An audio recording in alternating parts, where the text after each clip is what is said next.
Hey everyone, this is Tom Singer. Before we get started with today's episode, I want to inform you about a special offer that I have to join a brand new group called My Sales Call.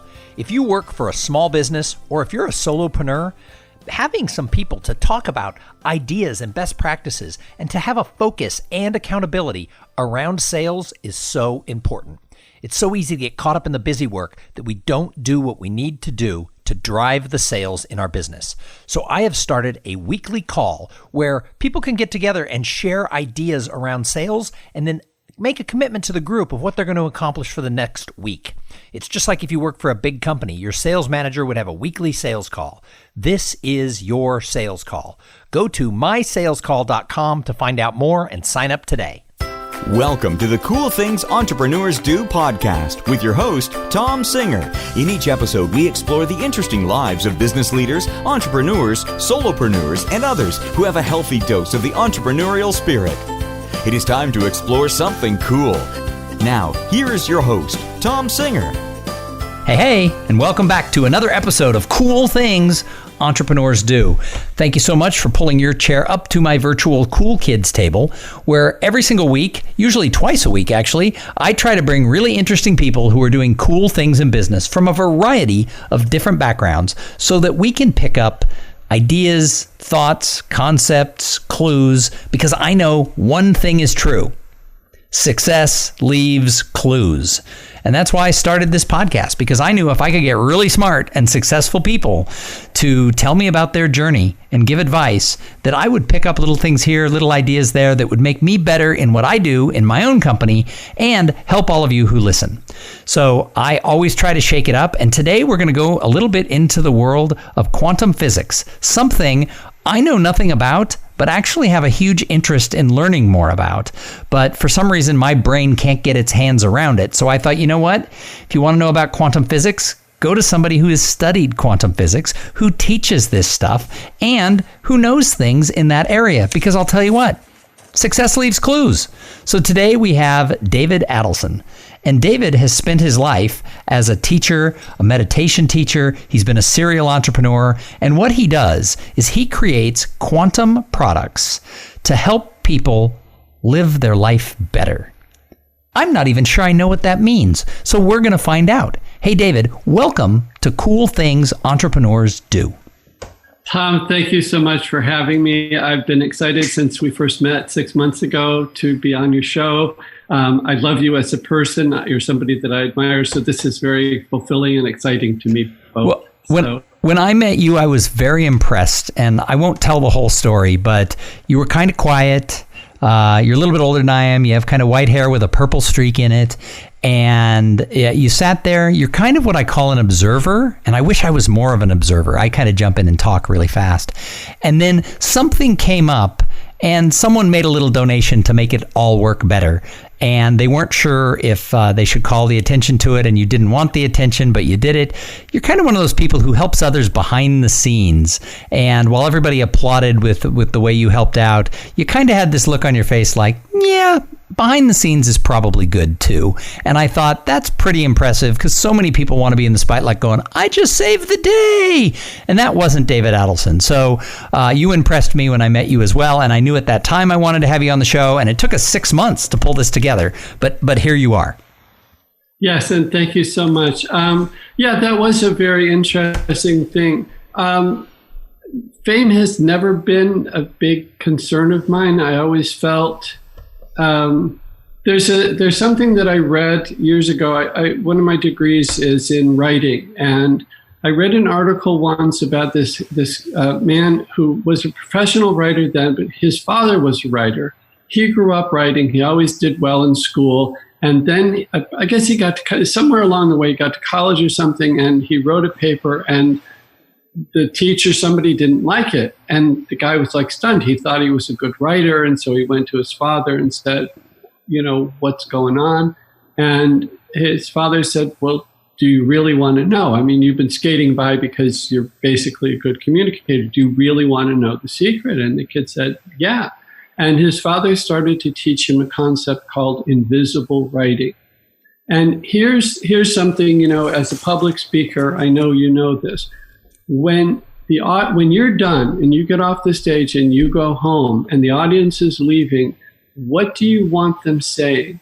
Do you want them saying, wow, he was a good speaker? Or do you want them thinking about what you presented with the idea of that they can act on it and have whatever influence they have? Now, I know when you're doing your comedy, it's comedy, and it's fine for them to say you're a funny guy. You don't necessarily want them thinking of the jokes. But when I read this really hit me that, in the work that I do I want people, patting me on the back and boosting my ego, or do I really want them to be taking advantage of what's being offered to them? And I have certain products and programs that we've created that if I explain it to you, you won't take advantage of it because you're going to be thinking about what you've just learned for about 2 to 3 years before you're capable of acting on it. So here it is, just take a sip. It tastes like milk. It tastes like ice cream. It tastes like whatever that you like. And if you like it, keep going. And if you don't, stop. But you don't need to understand it. So I've created basically about 700 programs that if you understand how they work, you probably understand too much. They're all simple to use, a piece of art to look at, some drops that you put under your tongue, a video to play silently in the background while you're doing whatever, and you just flip a switch and turn it on, and you don't even have to think about it, and they work wonderfully. So David, I think that's great, but I want to back up a little step to what the parable that you just talked about the guy who was the writer whose father said, do you want them to say you're a good writer, or do you want them to think about what you wrote? It's so interesting because I tell this story quite a bit, but I'll tell it again.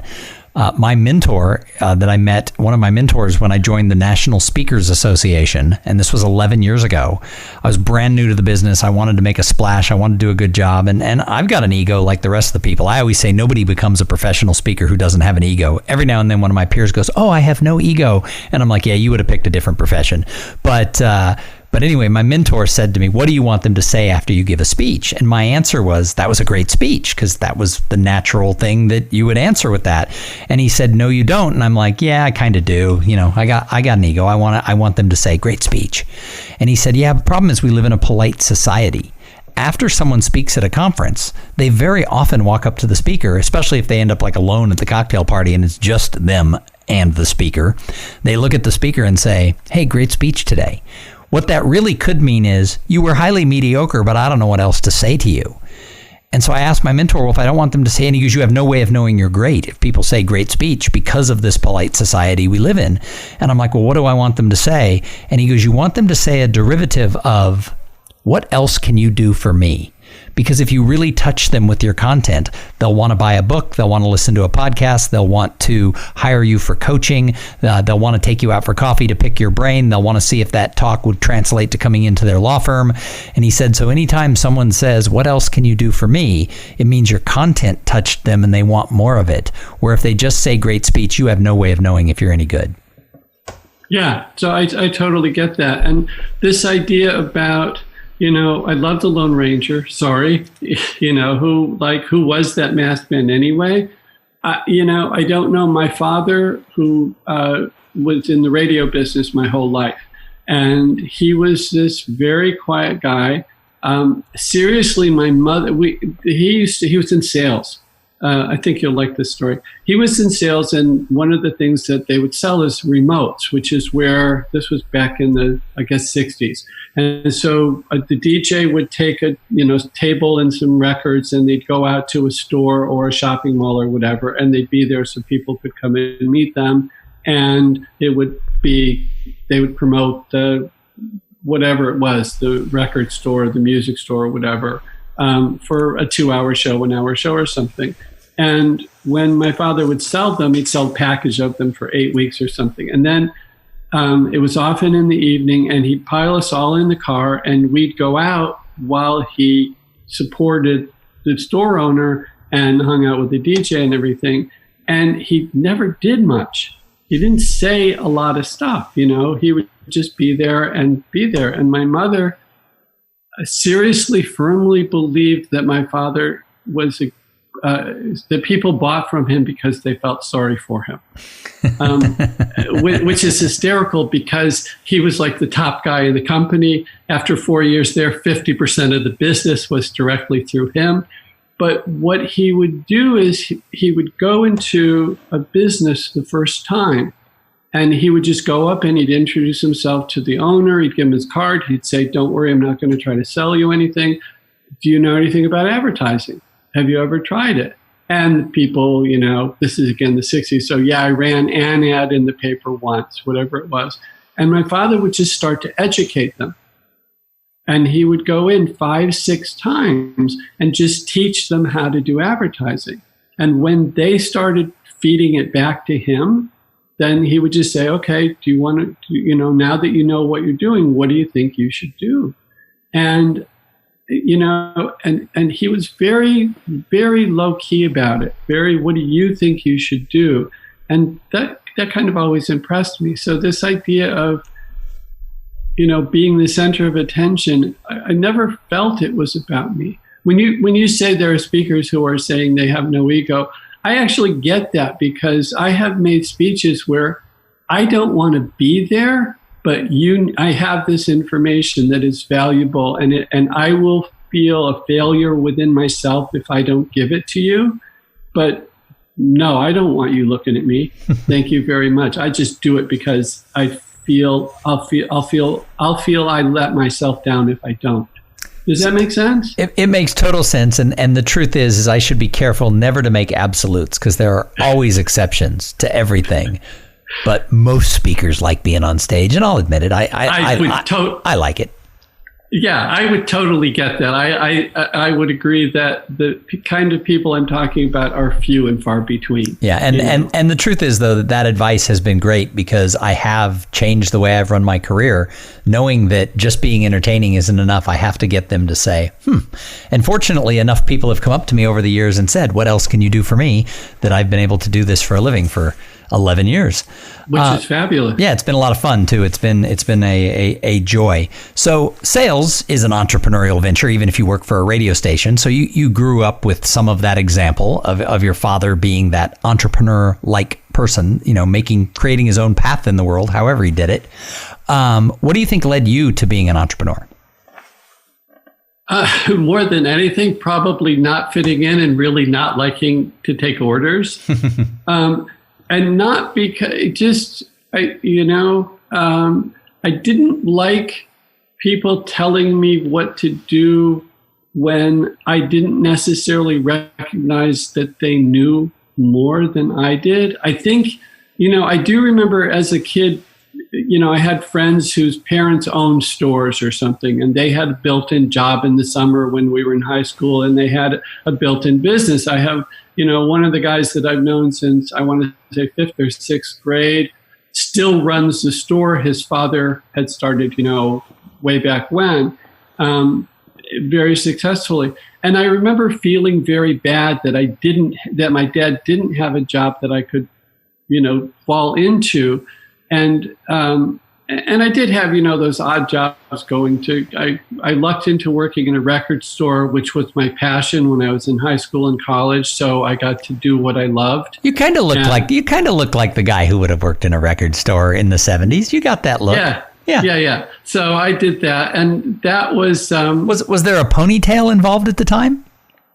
No, but there was long hair. I mean, it wasn't quite, I started when I was still, I want to say in 10th grade, so long hair wasn't quite as accepted, but it got pretty long.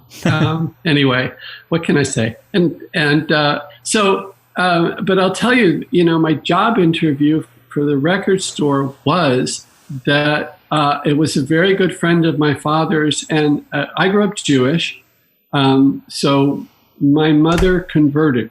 My mother was brilliant in so many ways, and she had tried 7 religions before she married my father, and she would look at the people and say what they're saying and the life they're living didn't match.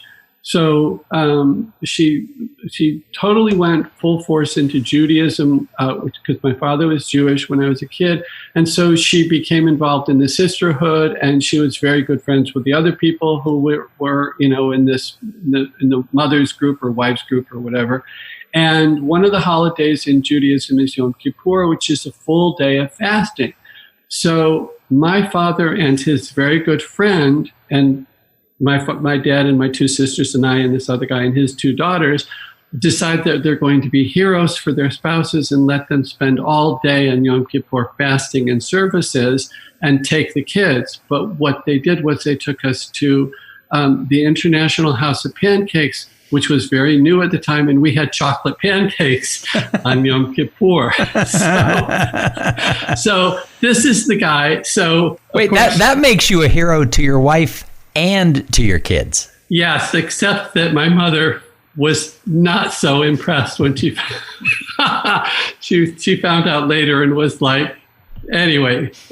So she was both appreciative and grumpy at the same time. What can I say?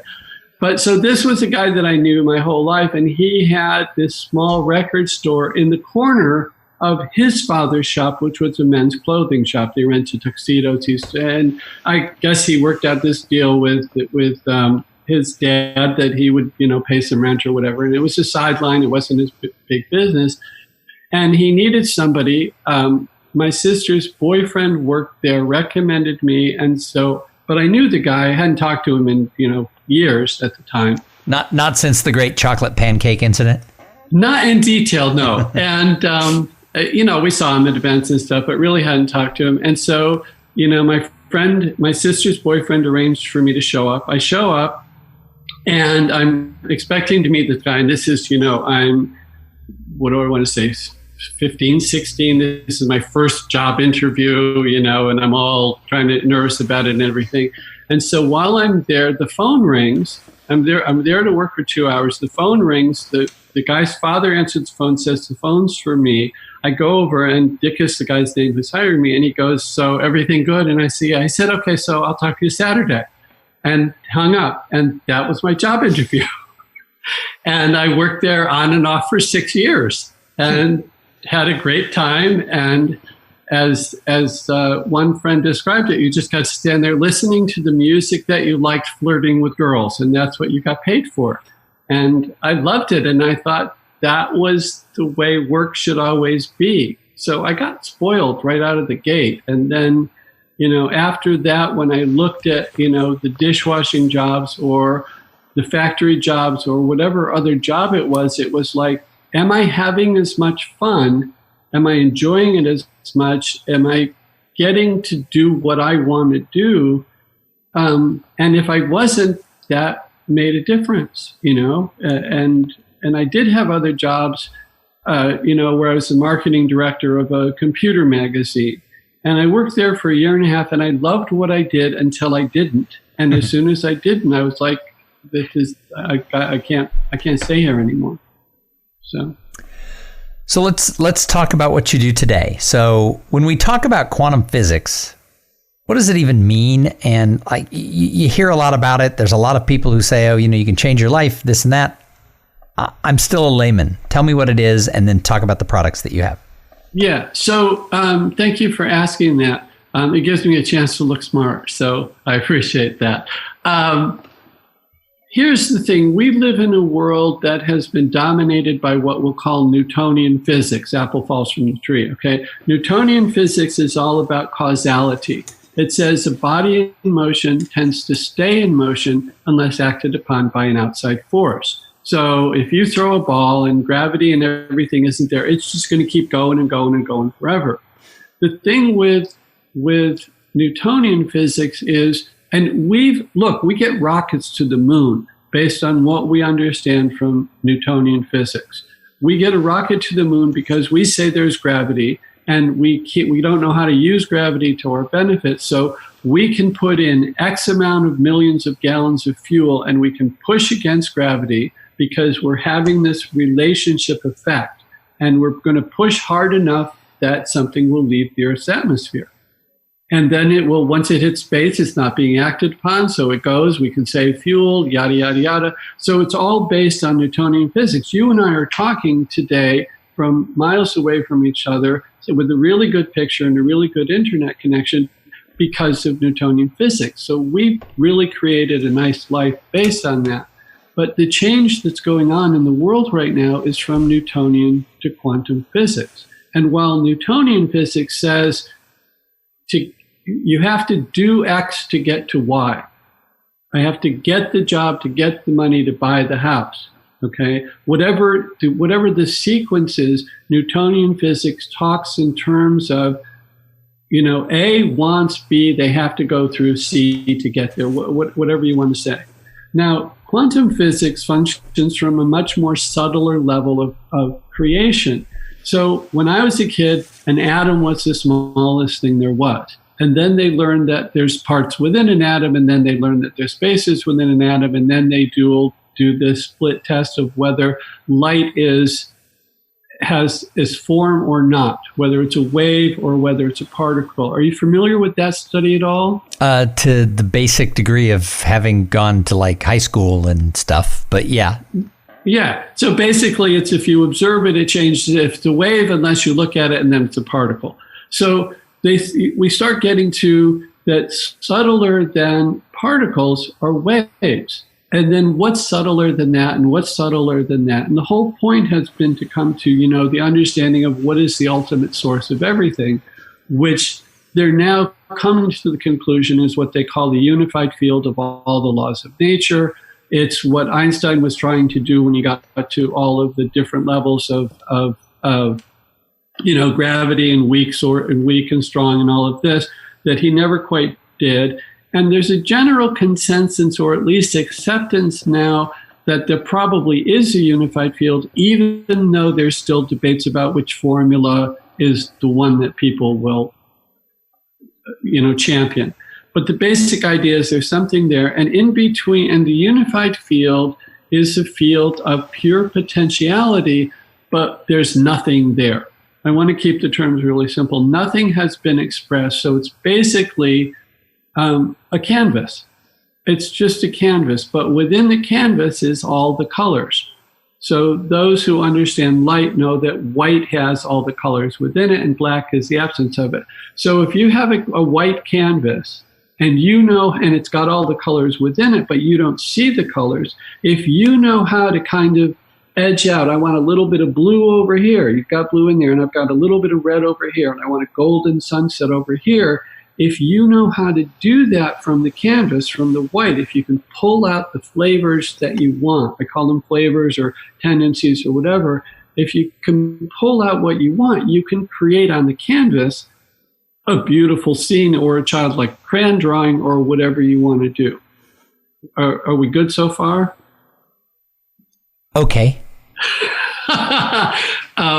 So I just want to make sure I don't want to skip any steps. No, I get all of this, but then I don't know where we're going next. Yeah, okay. So the quantum field is that field that we want to say is hovering right on the canvas. And this is all an analogy. It's right on the canvas, and the quantum field is where we're going to nudge to pull the blue out or the red out or whatever we want to do. But the quantum field doesn't play by the rules of Newtonian physics.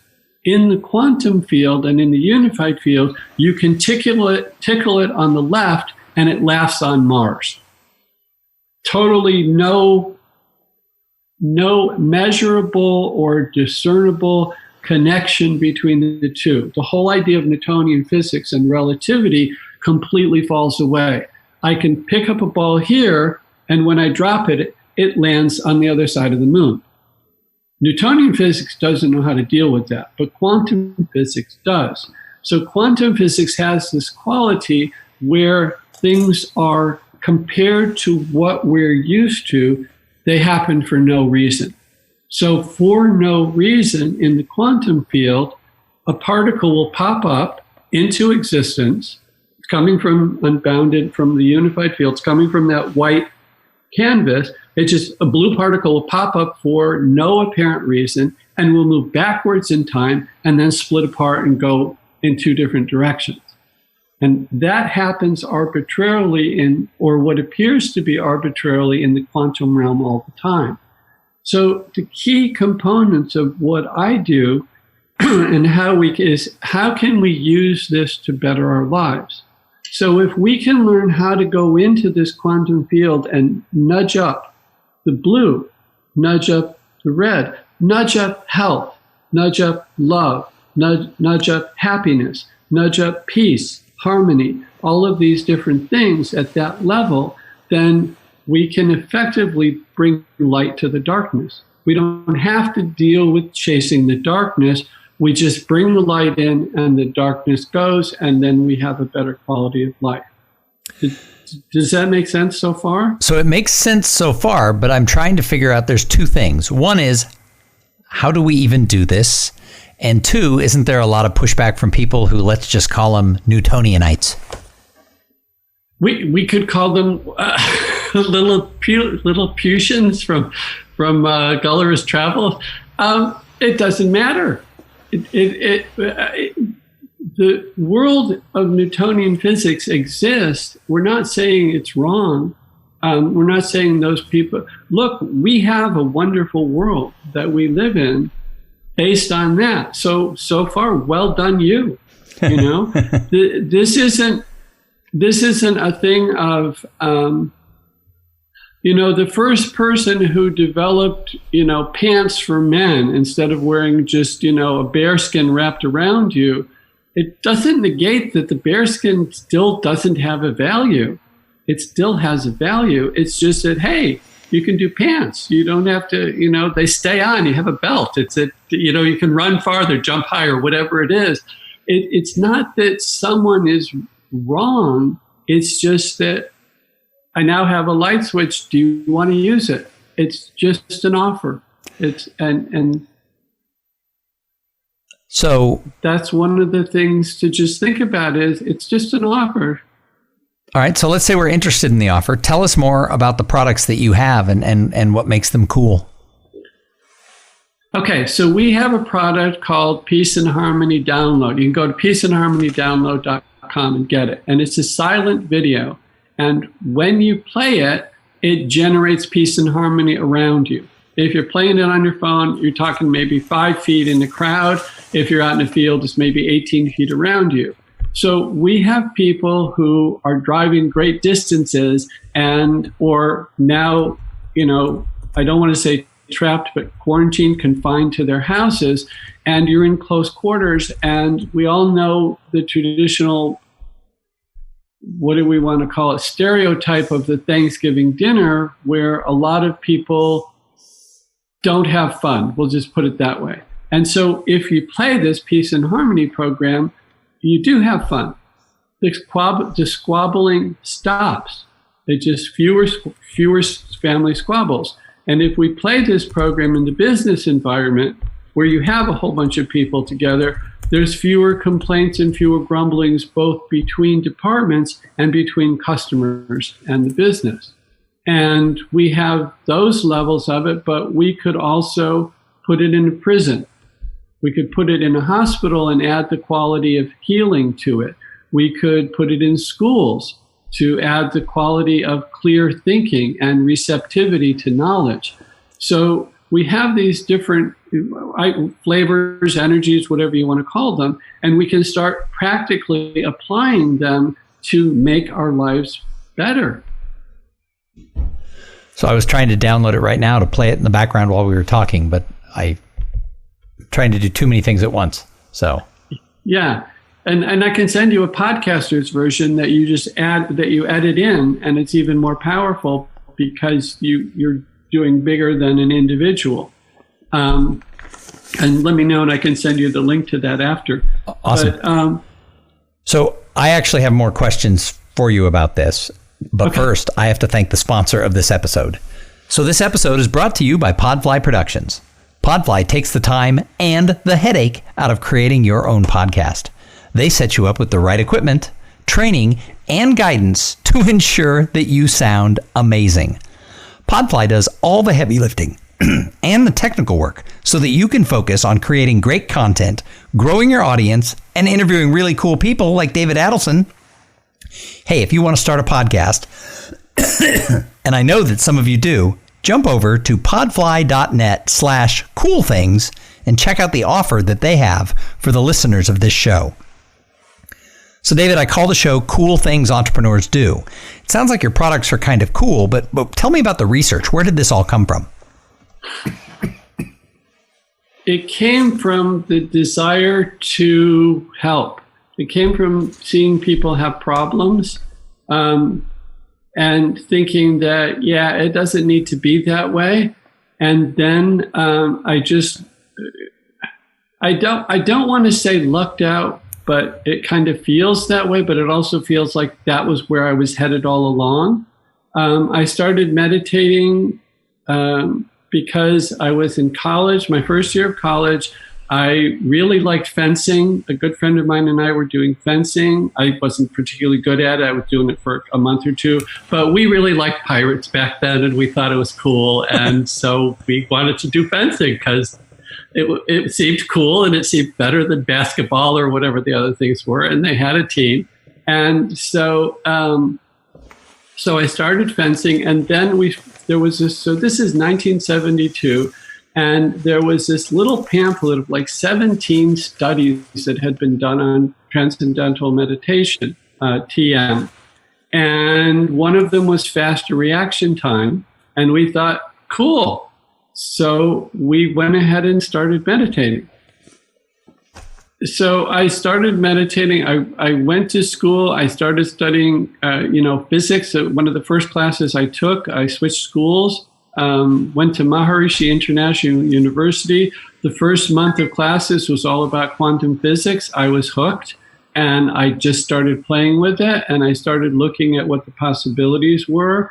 And whether it was a gift or whatever happened, decades later, after studying and playing and meditating for years and having a wife and kids, I started having all these experiences within and seeing how to do things. And I just started doing them, and they started working. And one of the first things that we made was an audio tape, an audio program. And I had a client at the time who was involved in a big financial deal in Hungary where they were trying to put together a whole stadium complex for a particular soccer team in Hungary. And in Hungary, the way that the national soccer team is that every year the worst 3 teams get removed from the major leagues and sent back to the minors, and the 3 best minor teams. So they keep it mixed up. They keep it all the time. And the team that they were building the stadium for hadn't won a game all year.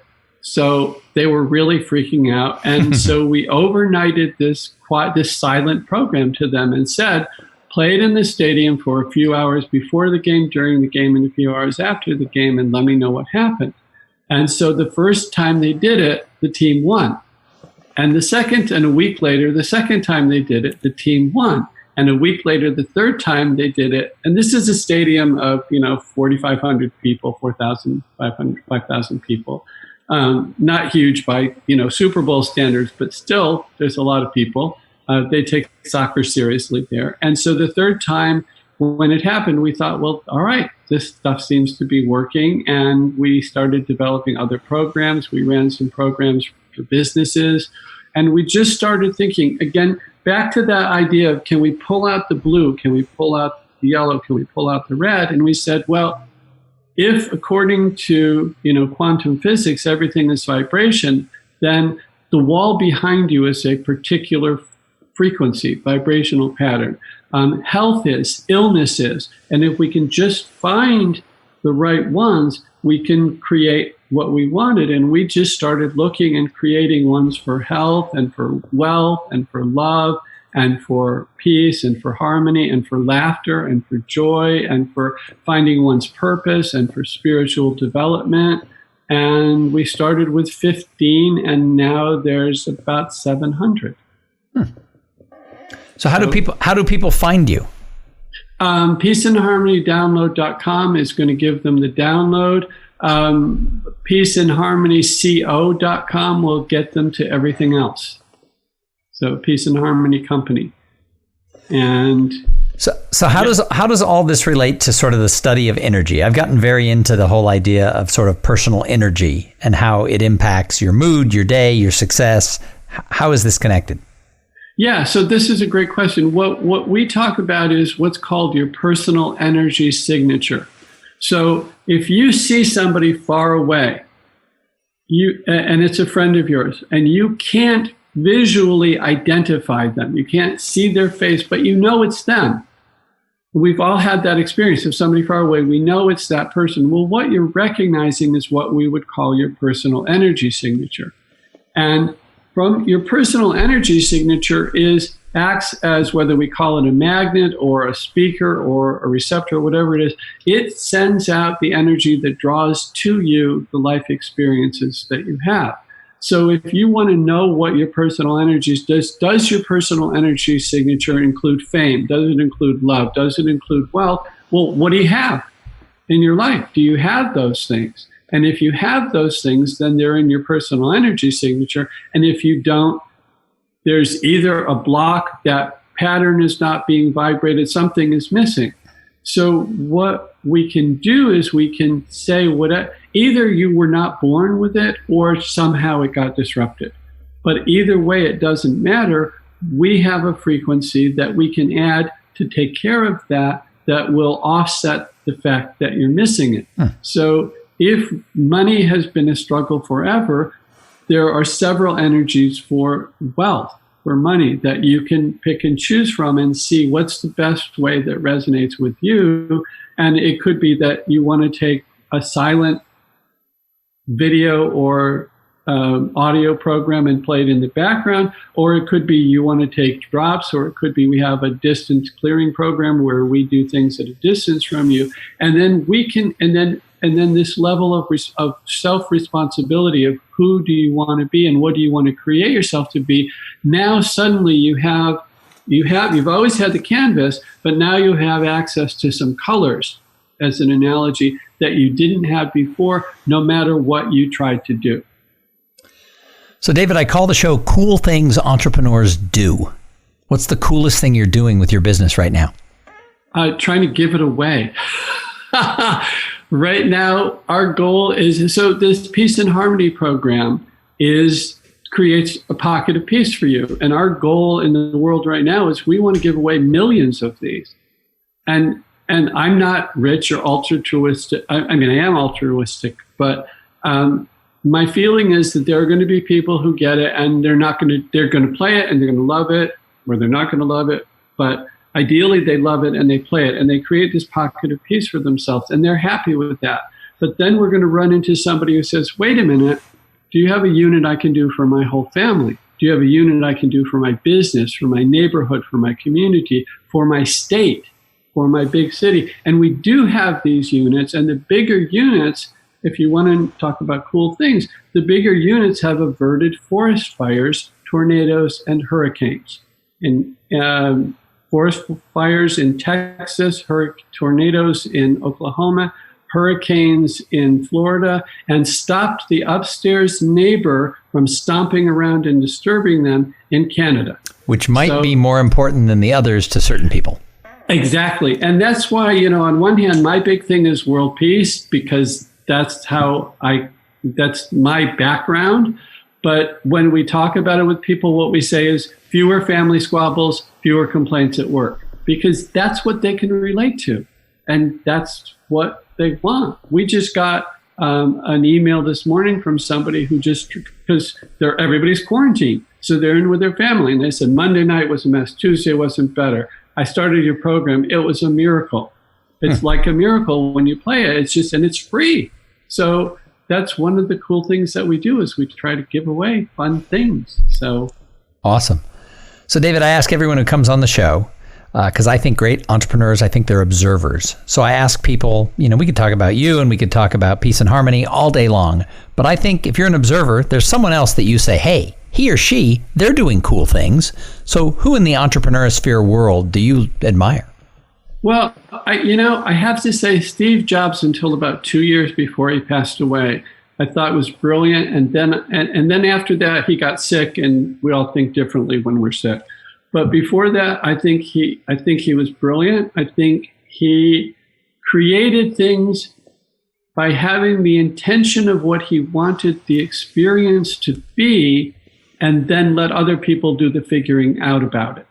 When they went to create the iMac, he said, I want you to rethink computers from the ground up. And then the guy came to him with the new design, and Steve just basically, he didn't say, no, that isn't it. He said, I really want you to rethink it from the ground up. I want you to create a completely different experience. When he created, the iPod, it was, the music industry was really having problems at the time because the only way to get a lot of stuff was to buy albums. And usually there were people only wanted the one or two songs. So I think he had, a clarity of vision, and he wasn't technically, he wasn't the guy who made it.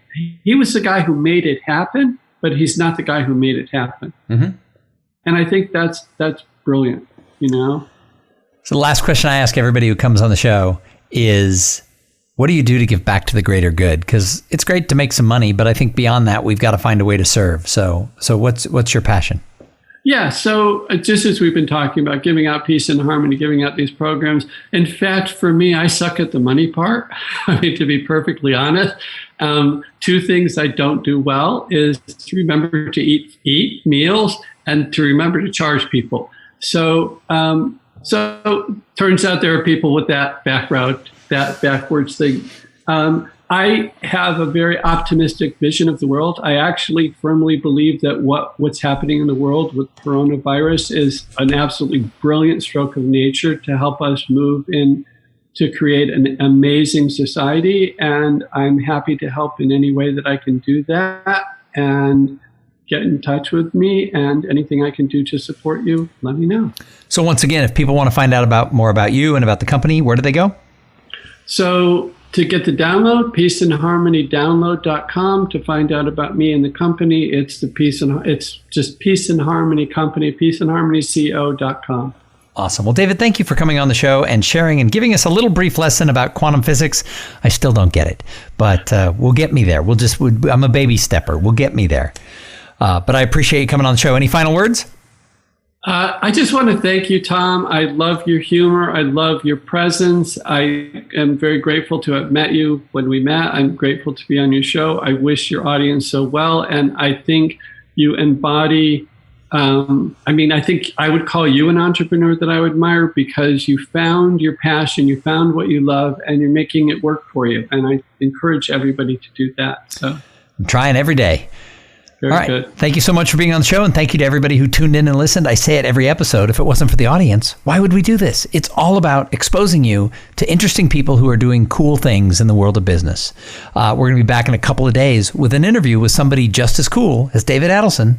I know you're thinking, where will you find anybody that cool? But we always do it. But in the meantime, go out there, flex those entrepreneurial muscles. We need you now more than ever with everything that's gone on in the world. Make sure that when you're working in business that your ladder's against the right wall, because there's nothing worse than climbing the corporate ladder to find out you went the wrong direction. And while you're out there doing these things, have a great day. Thank you for being part of the Cool Things Entrepreneurs Do podcast. Without your participation and listening to these conversations, there is no show. Connect with Tom at tomsinger.com and follow him on Twitter at TomSinger.